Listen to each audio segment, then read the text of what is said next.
Labai gražu, sako, kuo didesnis, tuo maloniau klausosi.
Šventinami arba konsekruojami, tai žmonės, reiškia diakonų, reiškia kunigų, vyskupų, tada altorius ir tada varpas. Varpas visuomet yra dieviškas balsas.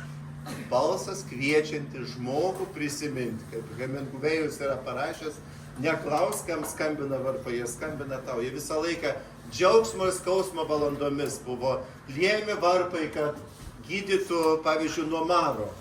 Tokių būta varpų, reiškia, užkilęs buvo maras, tai liejamas buvo varpas, kad tas varpas gydytų žmonės nuo to maro, ar ne? Tai iš tiesų varpų paskirtis yra skirtingos, bet pagrindinė katalikų bažnyčia paskirtis yra kviesti žmonės, neužmiršti, kad yra Dievas. Ir pavyzdžiui, varpus yra šitai, pastebėjau, yra du žmonių tipai.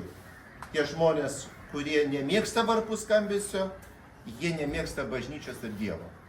Taip yra, nes Ramygalai, pavyzdžiui, yra tų žmonių, kuriems nervas, sako, man viskas sukasi viduje, ne kodėl sukasi viduje. Ir tie žmonės, kurie myli bažnyčią, myli Dievą, jiems gera girdėti, pastoviai norisi girdėti. Tai jūs dabar buvo terapijoje gydėti savo sielą. Tai, ačiū labai.